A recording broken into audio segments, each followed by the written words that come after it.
Fleet Commander Cravel stood on the bridge of his warship and watched another world fall. The planet below had put up a fight for exactly 4 hours and 17 minutes. It was longer than most, but still pathetic by Dominion standards. "All resistance has ended, Commander," his tactical officer reported. The officer's voice carried no emotion. After 300 years of conquest, the Jothic Dominion had turned victory into routine. Cravel nodded. This was the 847th star system to join the Dominion. Not that they had a choice. The Jothic did not negotiate. They did not compromise. They simply arrived with overwhelming force and took what they wanted. The species on this world had been primitive. They had only recently learned to travel faster than light. Their weapons were simple plasma cannons and kinetic missiles. Their shields could barely stop a solar flare. When the Dominion fleet appeared in their sky, their fate was sealed. "Prepare the colony ships," Cravel ordered. "This system has 3 habitable worlds. We will take them all." "Yes, Commander." Cravel turned away from the viewing screen. He had seen this scene hundreds of times before. Defeated cities smoking below, survivors broadcasting their surrender, ships floating dead in orbit. It never changed. The Dominion was simply too powerful, too advanced, too certain of their place in the galaxy. As he walked to his command chair, a junior officer approached. The young Jothic held a datapad and looked nervous. "Commander, we have unusual readings from the next system." Cravel frowned. "What kind of readings?" "Energy signatures, sir. They match our faster-than-light drive technology, but the pattern is strange. Old, like nothing we have seen before." "How many ships?" The officer checked his datapad. "Just one, sir." "A single vessel," Cravel almost laughed. "One ship? Probably refugees from the worlds we just conquered. They are fleeing deeper into unexplored space. Should we pursue them, Commander?" "Not yet. Let them run. We will catch them when we expand into that region." Cravel sat down and studied the star charts on his command display. The next system was called Sol by the primitives who lived there. It had not been on their conquest list because it was so far out on the edge of the Orion Arm. Remote. Unimportant. Barely worth the fuel to reach it. But if refugees were gathering there, perhaps it was time to claim that system too. The Dominion did not leave loose ends. "Set course for the Sol system," Cravel commanded. "We will deal with these refugees and claim whatever worlds they are hiding on." "Yes, Commander." The fleet turned as one. 300 warships, each one capable of destroying a planet. Behind them came the colony vessels and support craft. The full might of the Dominion, moving through space like a wave of destruction that nothing could stop. They traveled for 3 days. On the 3rd day, they detected that single ship again. It was still ahead of them, still matching their speed. That was odd. Most refugee ships ran as fast as they could, burning their engines until they died. This ship seemed to be waiting. "Analysis of the vessel," Cravel demanded. His tactical officer pulled up data on the main screen. What Cravel saw made him pause. The ship was ancient. Not just old, but impossibly outdated. Its hull showed signs of chemical propulsion burns. Chemical propulsion. The Jothic had abandoned that technology 5,000 years ago. The ship's fusion reactor was crude, inefficient. Its weapons looked like they belonged in a museum. "This ship should not be able to keep pace with us," the tactical officer said, confusion in his voice. "Then how is it?" Cravel demanded. "Unknown, Commander." Cravel studied the image. The ship was ugly by Dominion standards, blocky, unrefined, built by hands that did not understand elegant engineering. Yet something about it made him uneasy. It was not running. It was not hiding. It was leading them somewhere. "Continue course," he ordered. "But raise shields. Prepare weapons." On the 5th day, they entered the outer edge of the Sol system, and there, directly in their path, the strange ship stopped. It simply hung in space, facing the entire Dominion fleet. Behind it, Cravel could see 9 planets orbiting a yellow star. One of those planets glowed blue and green. Scans showed it was teeming with life, billions of life signs. "Commander, the vessel is not moving," his navigator reported. "I can see that," Cravel snapped. "What is it doing?" For several long minutes, nothing happened. The fleet drifted closer. The single ship remained motionless. Then finally it sent a transmission. Cravel's communications officer opened the channel. The message was simple. Just 2 words in the primitives' language translated by their computer. "Turn back." Silence filled the bridge. Several officers looked at each other. One or two actually laughed. Turn back? One ancient ship was ordering the entire Dominion fleet to turn back? Craval felt anger rise in his chest. Open a channel. Broadcast standard surrender terms. His communications officer nodded and sent the message. The Dominion's terms were always the same. Surrender immediately. Submit to our rule. Resistance means death. The response came quickly, but it was not a surrender. Instead, the human ship sent files. Thousands of files. Historical records, images, videos. Craval's computer began processing them automatically. What he saw made his anger fade into something else, something he had not felt in a very long time. Concern. The files showed the history of the species that built this ship, humans they called themselves, and their history was written in blood wars, endless wars. Humans fighting humans for thousands of years. They fought over land, over resources, over ideas, over gods. They fought with swords and spears, then with guns and cannons, then with weapons that could destroy entire cities in seconds. Craval watched images of human cities burning. He saw mushroom clouds rising over continents. He saw weapons that released plague and poison. He saw orbital strikes that cracked the crust of their own planet. The humans had nearly destroyed themselves dozens of times. Yet they survived. Every apocalypse they created, they endured. Every weapon they invented, they learned to survive. The final transmission was another message. Craval read it himself. We know how to lose everything and keep fighting. Do you? Craval stared at the words. No species had ever challenged the Dominion like this. Most begged for mercy. Some fought with honor. None had ever asked such a question. Commander, your orders? His tactical officer asked. Craval thought carefully. This was clearly a bluff. One ship could not stop a fleet. This human vessel was trying to frighten them with stories of their violent past. It was a desperate move by a desperate species. Fire a warning shot, Craval ordered. 3 cruisers. Target their shields. Show them what real power looks like. 3 of his warships moved forward and charged their weapons. The energy built up quickly, glowing bright enough to light up space around them. Then they fired. The beams crossed the distance in seconds and struck the human ship. The shields lit up, energy cascading across them in waves of light. Craval expected the shields to collapse. He expected the human ship to break apart or flee. Instead, the shields held. Impossible. Those were Dominion weapons. They could crack a moon in half. How could such primitive shields withstand them? Then the human ship fired back, but it did not fire at the cruisers. It fired at the empty space behind the Dominion fleet. The shot was strange, not a normal energy beam. It rippled through space itself, tearing at something Craval could not see. His navigator suddenly shouted, "Commander, our faster-than-light wake is collapsing." Craval spun to look at the tactical display. It was true. The path they had traveled, the subspace corridor that would let them retreat quickly, was falling apart. The human weapon had torn it to pieces. They were trapped. For the first time in 300 years of conquest, a Jathic fleet could not retreat. They could only go forward or die where they floated. Craval looked at the human ship on his screen. It still hung there waiting, and now he understood the message. The humans were not trying to win. They were making sure that if they lost, the Dominion would lose too. "Commander," his tactical officer asked quietly, "what are your orders?" Craval did not answer immediately. For the first time since he took command, he did not know what to do. Craval ordered his fleet to hold position while his officers analyzed what had just happened. The tactical displays showed the damage clearly. Their retreat path was gone, torn apart by the human weapon. They could still move forward, but going backward would take days instead of hours. How did they do this? Craval demanded. Their technology is primitive. We scanned that ship.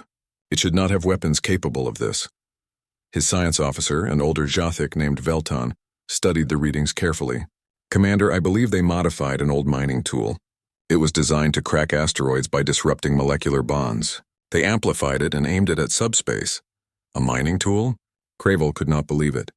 The Dominion had been trapped by technology meant to break rocks. "Yes, Commander. Crude but effective. They did not try to match our weapons. They simply used what they had in an unexpected way." Craval felt his anger return. "Then we destroy them. All ships prepare to fire. Target that vessel and turn it to dust." "Commander." His sensor officer's voice was sharp. "Multiple contacts approaching." "Many contacts. More human warships?" No, sir. I'm reading colony vessels, mining ships, research stations, civilian craft. Cravo looked at his display screen. Dozens of ships were emerging from the outer system, moving toward his fleet. Then dozens more. Then hundreds. Every human ship in the Sol system was coming. But these were not military vessels. Cravo could see their designs clearly. Transport ships meant to carry families to new worlds. Industrial craft built to mine asteroids. Science vessels with research equipment. They were armed with whatever the humans could attach to their hulls. Missiles meant for clearing space debris. Industrial lasers used for cutting metal. Even simple kinetic weapons that threw rocks at high speed. They are sending civilians to fight us? Velton asked in disbelief. Cravo understood immediately. No, they are sending civilians to die for them. To buy time. He had seen this tactic before once. A desperate species had sent every ship they had in a final attack. It had been easy to destroy them. Civilian craft had no armor, weak shields, no real weapons. They died quickly and changed nothing. All ships weapons-free, Cravo commanded. Destroy anything that gets close. His fleet opened fire. Energy beams lanced out across space, striking the approaching human ships. The first wave died quickly, just as Cravo expected. Colony ships exploded. Mining vessels broke apart. It was slaughter, not battle, but the humans kept coming. The second wave approached from different angles. These ships moved strangely, in patterns that made no sense. They accelerated too hard, turned too sharp. Cravo realized the human pilots were ignoring safety limits. They were pushing their ships beyond what they were built to handle. Commander, contact. Mining vessel approaching cruiser 7 at collision speed. Destroy it. The weapons fired, but the mining ship was small and fast. It dodged, twisted, and rammed into the cruiser's shield at full speed. The shield held, but barely. Then the mining ship exploded. It was not a normal explosion. The human ship's fusion reactor had been deliberately overloaded. The blast was massive, far larger than the ship's size suggested. The cruiser's shields collapsed. Secondary explosions rippled through its hull. Cruiser 7 is damaged, Commander. Hull breaches on multiple decks. They are losing atmosphere. Cravo watched in cold horror as more human ships repeated the tactic. They were not trying to survive. Every ship was a suicide weapon aimed at his fleet. Evasive maneuvers, he ordered. Do not let them get close. But the humans had studied the Dominion. They knew how the fleet moved, how it fought, how it thought. Every tactic Cravo used, the humans had a counter for. Not because they were smarter. Not because they had better technology. But because they had spent every moment since detecting the Dominion preparing for this exact fight. A research vessel approached one of his destroyers. The destroyer fired, but the human ship released dozens of small objects into space. Chaff.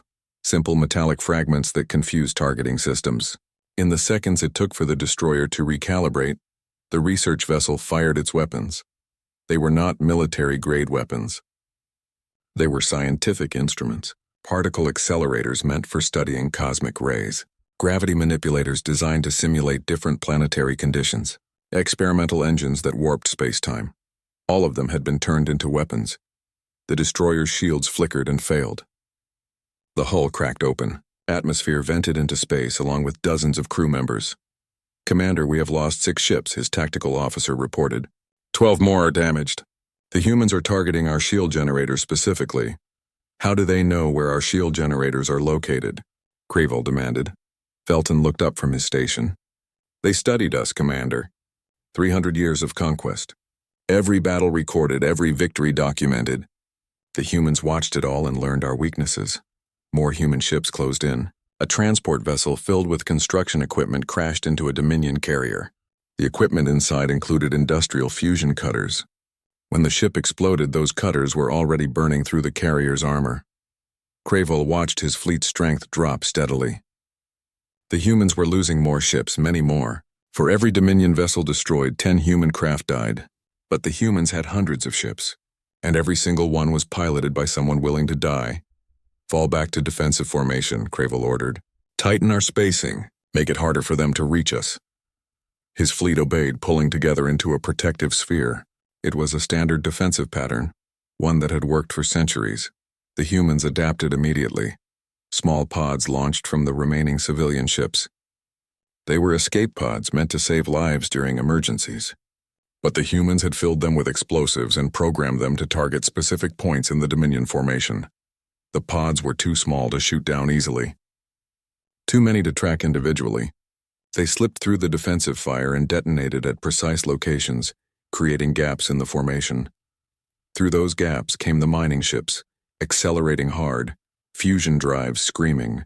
They crashed into Dominion vessels before anyone could react. More explosions. More damage, Commander. This is not sustainable, Velton said quietly. They are not fighting to win. They are fighting to hurt us as much as possible before they die. Craval knew Velton was right. The Dominion could still win this battle. They had superior numbers, better weapons, stronger shields. But victory would cost them dozens of ships, maybe more. And for what? To conquer one system? To claim one planet? The cost-benefit calculation that had driven 300 years of easy conquest was suddenly unclear. Commander, incoming transmission from the lead human vessel, his communications officer announced. Put it on screen. A human appeared on the display. It was male, older, with gray hair and tired eyes. He wore a uniform of some kind. Behind him, Craval could see the bridge of the ancient ship. It was cramped, old, held together with patches and repairs. I am Captain Chen of the Indomitable, the human said in a calm voice. You have seen what our civilians can do. You have seen that we will not surrender. Now you need to understand what comes next. You will all die, Craval replied. Your ships are no match for our fleet. Yes, Captain Chen agreed. We will probably all die, but you will lose half your ships taking this system.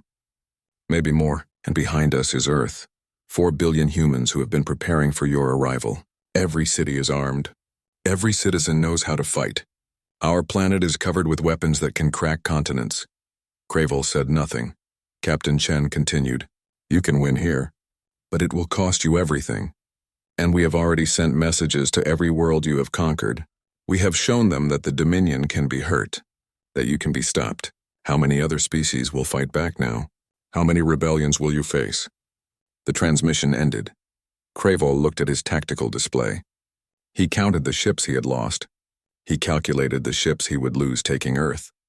Then he thought about the 846 worlds behind him, all of them watching this battle, all of them learning that the Dominion could bleed. Commander, his tactical officer asked. What are your orders?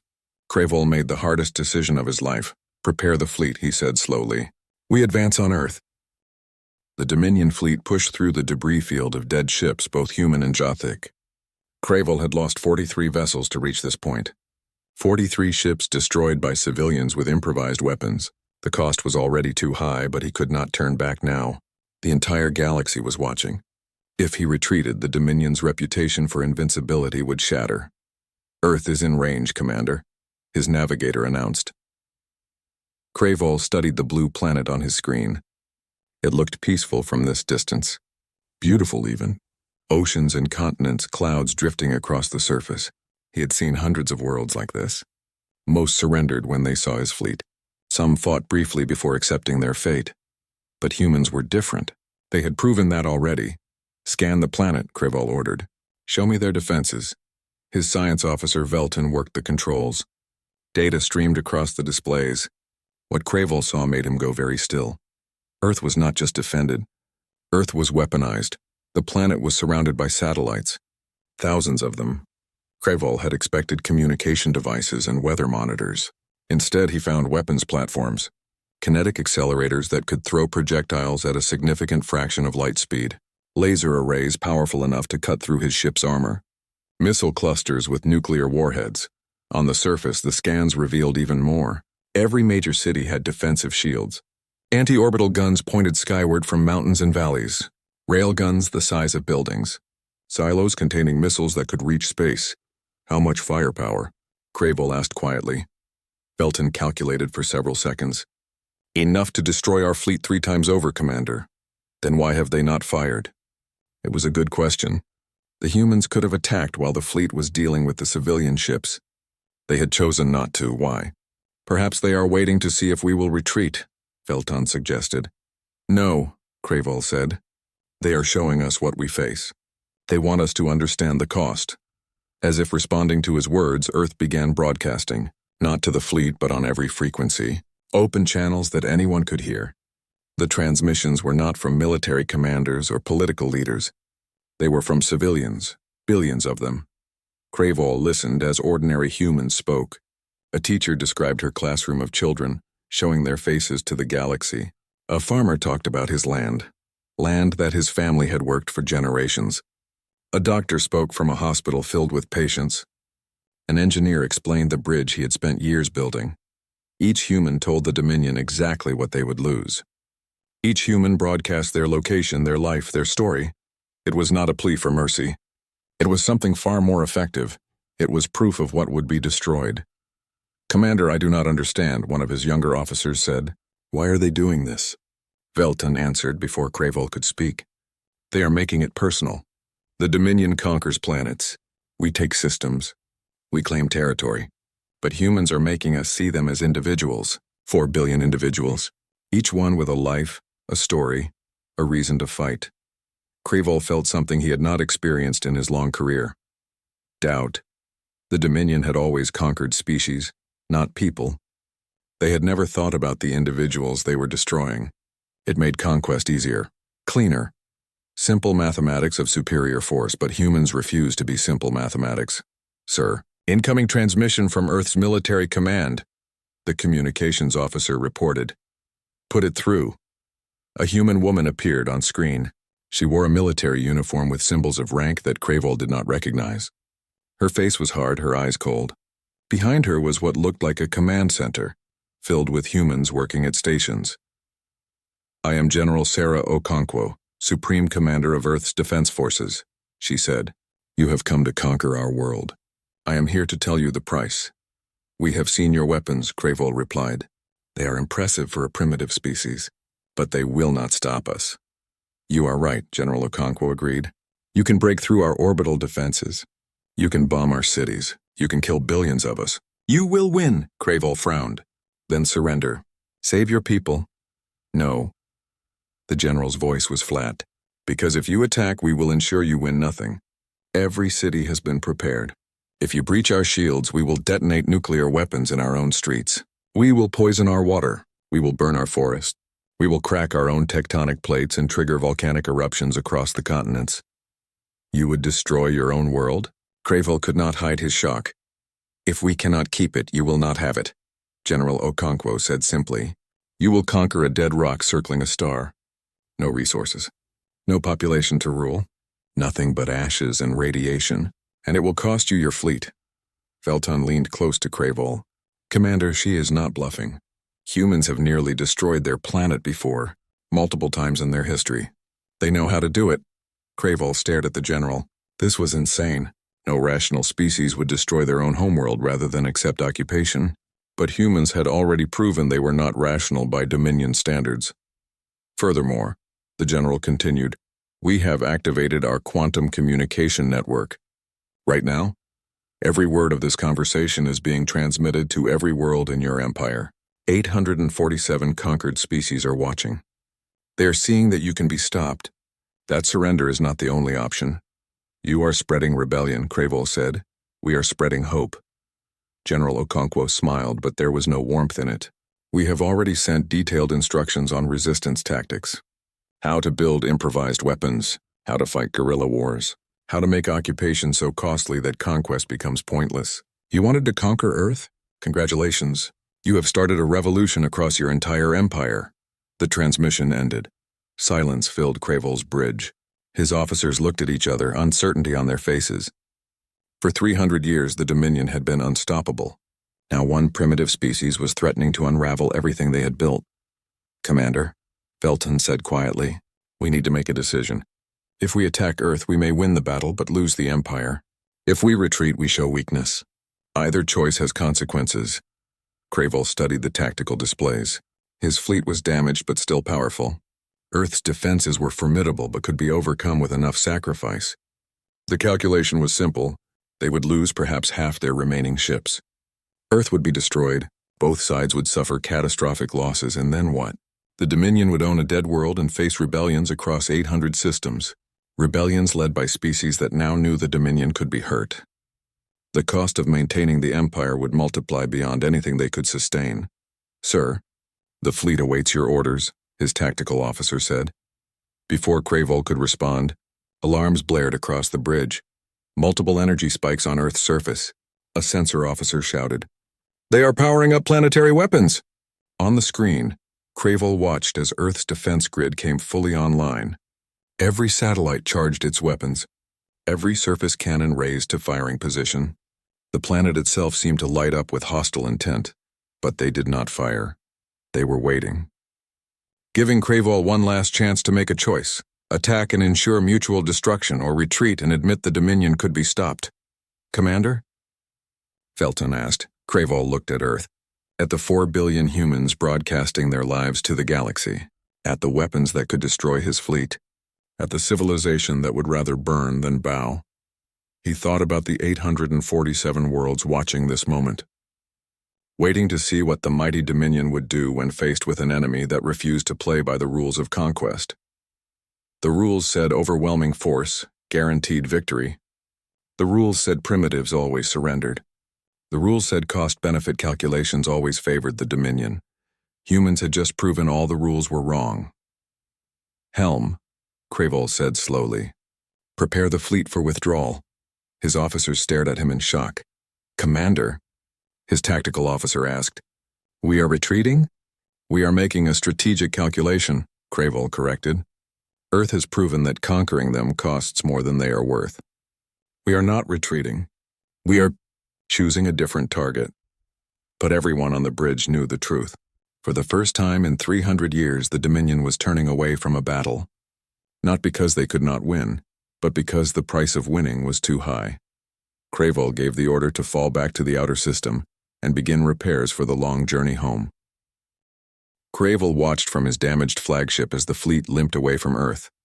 They moved slowly, carefully, using conventional drives instead of faster-than-light travel. His engineers needed 3 days to repair the subspace damage the humans had caused.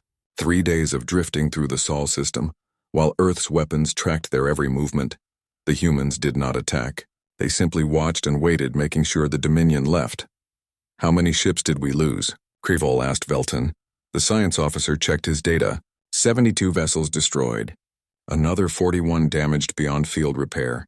"We will need to return to Dominion space for proper restoration."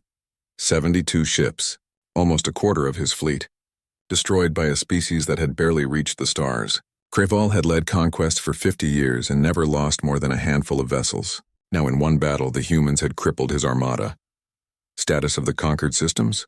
Crayvol asked. A tactical officer pulled up the reports. His face went pale. "Commander, we are receiving distress calls from multiple occupation forces. Rebellions have started on 47 worlds. Another 100 are reporting increased resistance activity." 47? Crayvol stood from his command chair. "That is impossible. Those worlds have been pacified for decades, some for centuries. The humans sent them instructions, Commander," Velton explained. "Detailed plans for resistance. How to build weapons from common materials. Where to strike to cause maximum disruption. Most importantly, they showed every conquered species that the Dominion can be stopped." Crayvol pulled up the communications logs. Earth's quantum network had broadcast everything. The civilian ships attacking his fleet, the defenses around Earth, his decision to retreat. Every moment had been transmitted across the galaxy in real time. 847 conquered worlds had watched the mighty Dominion turn away from battle. They had seen one primitive species force the Empire to back down, and now they knew resistance was possible. "Show me the rebellions," Crayvol ordered. The tactical display filled with red markers. Each one represented a world in revolt. Crayvol recognized some of them.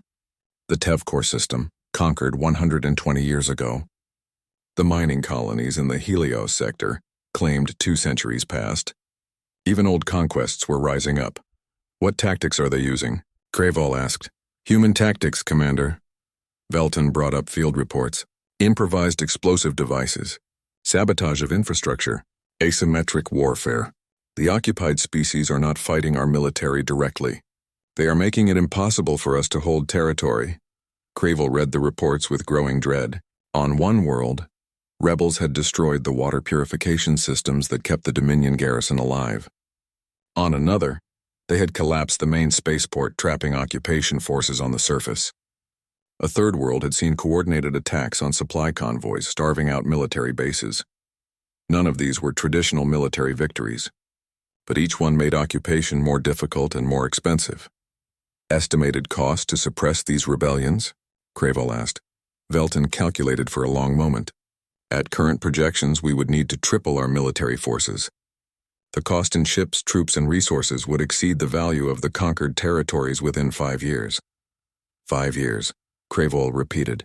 300 years of conquest, now economically unsustainable in 5 years, all because humans showed the galaxy how to fight dirty. A new transmission came through. Cravel recognized the source immediately. Central Command, the heart of the Dominion's power. He had been expecting this call. Accept it, he told his communications officer. The Supreme Commander of the Dominion appeared on screen. She was ancient by Jothic standards, over 300 years old. She had overseen the entire age of conquest. Her face was hard, carved from centuries of absolute authority. Fleet Commander Cravel, she said. Her voice could have frozen stars. Explain your retreat from the Sol system. Cravel had prepared for this. Supreme Commander, the humans presented an unacceptable cost-benefit ratio. Conquering Earth would have destroyed my fleet and yielded a dead planet. I calculated that preservation of military assets was more valuable than a worthless victory. So you ran from primitives, and I made a strategic choice, allowing a choice that has triggered rebellions across our empire. The Supreme Commander's anger was controlled but absolute. In one day you have undone decades of pacification. Worlds that accepted our rule are now in open revolt, all because you showed weakness to a species that barely knows how to build a proper starship. Cravel wanted to argue. He wanted to explain that the humans were not normal primitives, that they fought unlike any species the Dominion had encountered. But he knew it would not matter. The Supreme Commander saw only the result: the Dominion had been stopped. What are your orders, Supreme Commander? Cravel asked instead. She studied him for a long moment. Return to Dominion space. Your fleet will be reassigned to suppression duty. We must crush these rebellions before they spread further. And Earth? Earth will be dealt with later, after we have secured our existing territory. The Supreme Commander leaned forward. But make no mistake, Fleet Commander. The humans have started something that cannot be easily stopped. They have given hope to species that had forgotten how to resist. That hope is more dangerous than any weapon. The transmission ended. Cravel sat back down in his command chair. Around him, his officers worked in silence. Everyone understood what had happened. The Dominion had not just lost a battle. They had lost something far more valuable. They had lost the fear that made conquest easy. For 300 years, species surrendered because they believed resistance was futile. The Dominion was too strong, too advanced, too ruthless. Why fight when defeat was certain? Why die when survival through submission was possible?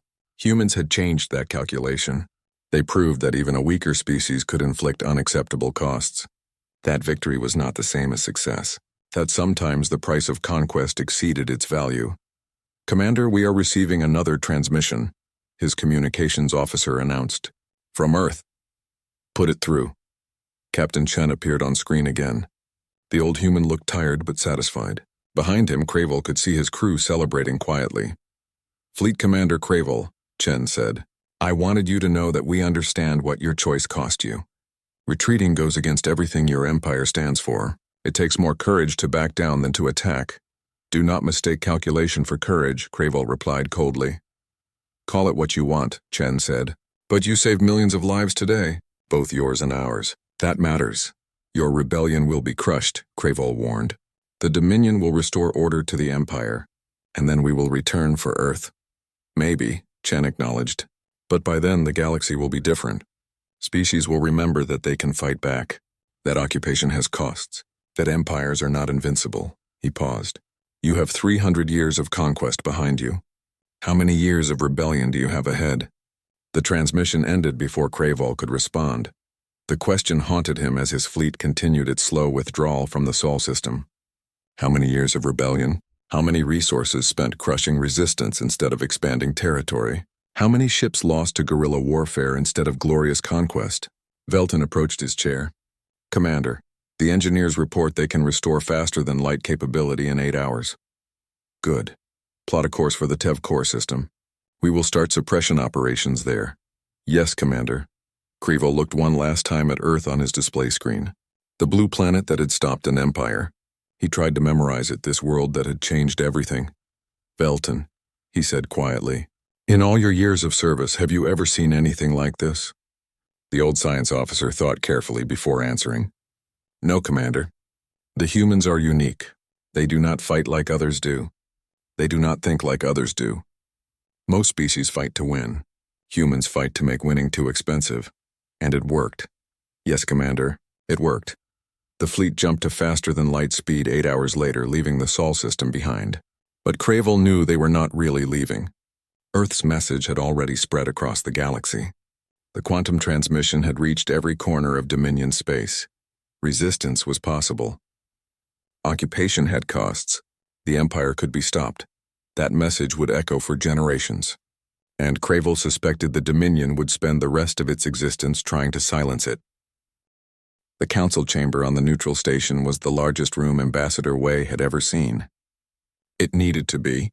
Representatives from 214 species filled the seats, each delegation bringing their own guards, advisors, and cultural requirements. The air recyclers worked overtime to handle atmospheres ranging from methane to oxygen, from frozen to scalding. Wei walked to Earth's assigned seat and settled in, adjusting the translator device on her collar. She was young for an ambassador, only 43, but she had trained her entire life for this role. The Galactic Council's formation was the most important diplomatic event in recorded history, and Earth had fought hard to have a voice. Beside her sat Commander Jackson, now 68 and retired from active military service. He had been a fighter pilot during the Dominion's attempted invasion 50 years ago. Now he served as Earth's military advisor to the Council. Nervous? Jackson asked quietly. Terrified, Wei admitted. 200 species who spent centuries under Dominion rule are about to decide the future of the galaxy. And we are the ones who started the rebellion. We did not start anything, Jackson corrected. We just showed them it was possible. The chamber fell silent as a figure entered. We recognized him immediately, though she had only seen him in history recordings. Fleet Commander Cravel, now promoted to Supreme Commander of what remained of the Dominion. He was old by Jothic standards, his scales faded, his movements careful. But his eyes were still sharp. He walked to the center of the chamber where a speaking platform waited. Every species watched him in silence. Some with hatred, some with fear, some with curiosity about the figure who had once led the greatest military force in the galaxy. Honored delegates, Cravel began, his voice amplified across the chamber.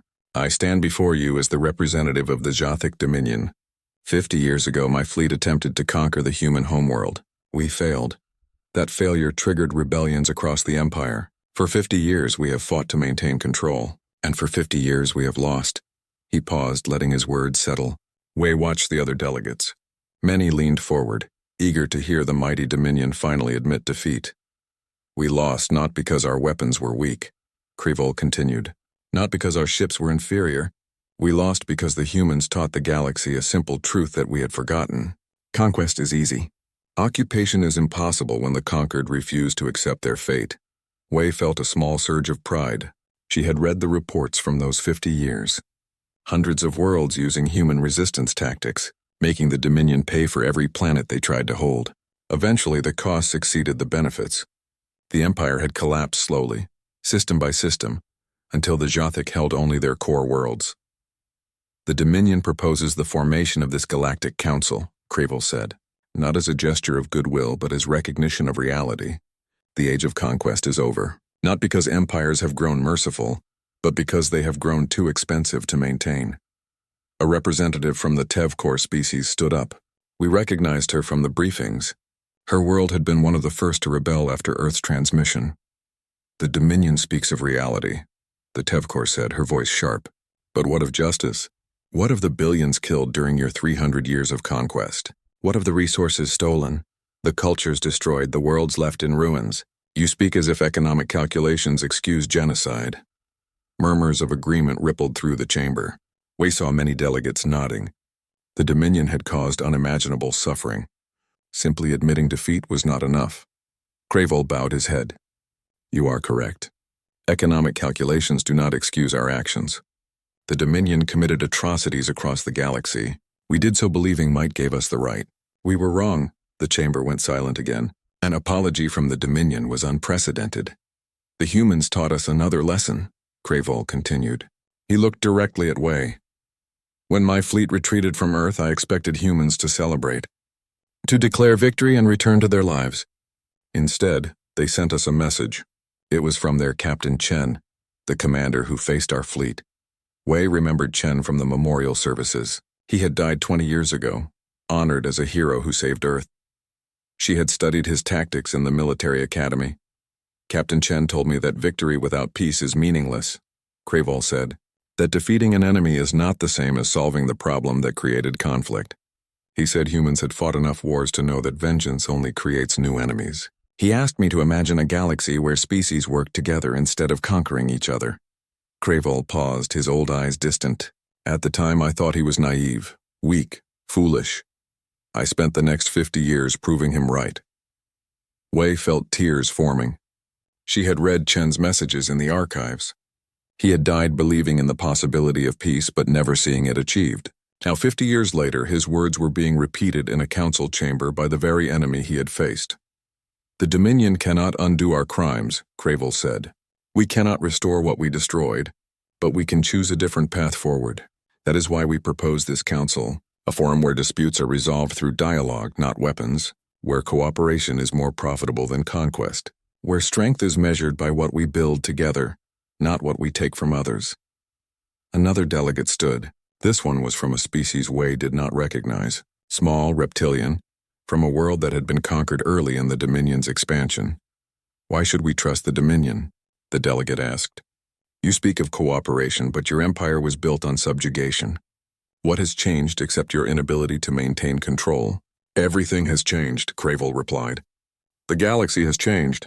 Species that once accepted conquest as inevitable now resist it. The economic model of empire no longer functions. But more than that, we have changed. 50 years of rebellion taught us that power without consent is temporary. That fear is not the same as respect. That the only sustainable relationships are those built on mutual benefit. Wei decided it was time for Earth to speak. She activated her microphone. Commander Crayvol, humanity appreciates your words. But my colleague makes a valid point. Words are easy. Actions matter. What specific commitments is the Dominion prepared to make? Crayvol turned to face her. For a moment, Wei saw something like respect in his eyes. Ambassador Wei, the Dominion proposes the following. First, we will open all historical archives. Every world has the right to know exactly what was done to them and by whom. Second, we will pay reparations from our remaining resources. It will not be enough, but it is what we have. Third, we will submit to council authority. Any future disputes involving the Dominion will be resolved by majority vote of council members. The chamber erupted in discussion. Delegates argued in dozens of languages, translators working frantically to keep up. We listened carefully. Some species wanted more punishment. Others saw this as an opportunity. A few, particularly those from worlds that had never been conquered, wondered if trusting the Dominion was even possible. Commander Jackson leaned close to Wei. What do you think? I think Chen would tell us that perfect justice is impossible, Wei said quietly. The question is whether we can build something better going forward. She stood and activated her microphone again. The chamber gradually quieted.